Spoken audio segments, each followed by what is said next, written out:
Jones, movie starlet, and by July of 1988, Wayne Gretzky's bride.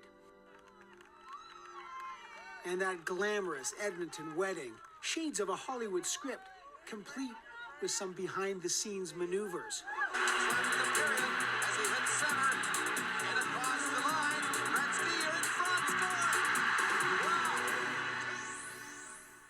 The great one, doing what he did 664 times for the Edmonton Oilers.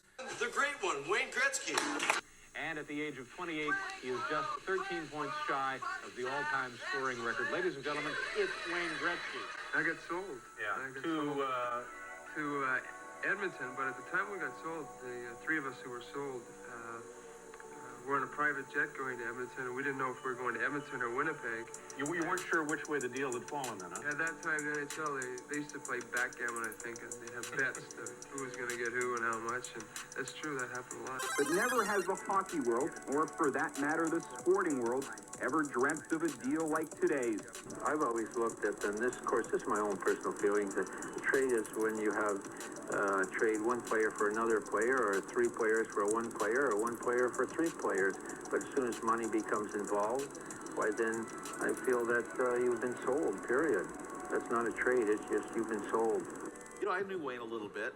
He would stay in Los Angeles during the off season, and every time I'd see him, I'd kind of, hey Wayne, how about coming to LA? And he'd always like, yeah, right. Of course, it wasn't up to Wayne.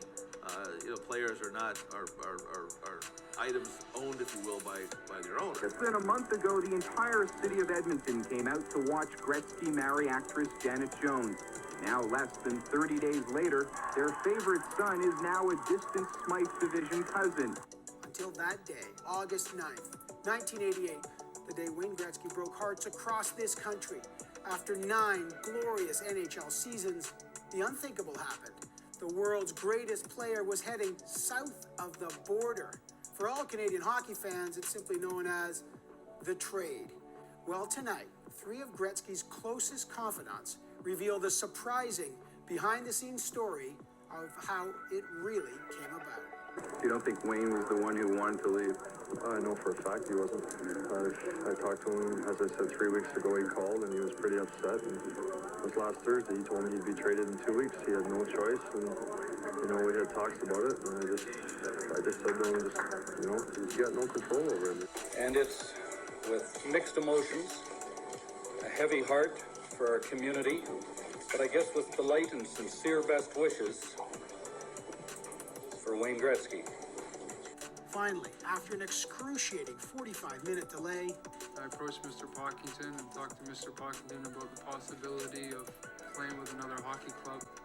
well, a couple of bombshells in there, Wayne Gretzky said the whole trade was his idea. That's something history has revealed to be a bit of a gray area, actually. The trade was your idea, because at the time it happened, they said, well, Wayne wants to go to California. And then later we heard that, Pocklington decided he would get rid of you now to make as much money as he could.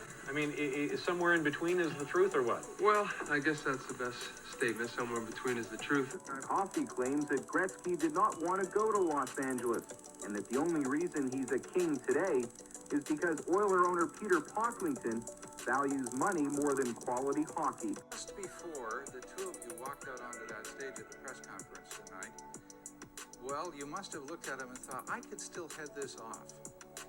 Well, in fact, before the press conference, I spent 5 to 7 minutes alone with Wayne and said, Wayne, it is not too late.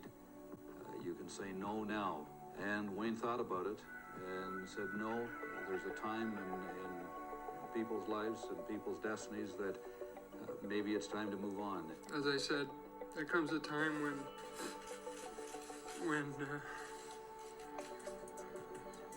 I approached Mr. Pocklington and talked to Mr. Pocklington about the possibility of playing with another hockey club. The 30 for 30 documentary that your friend Peter Berg did, King's Ransom, I thought it was one of the best ones. Thank you. And that was one of the first times I think you acknowledged kind of sort of having a role in the trade.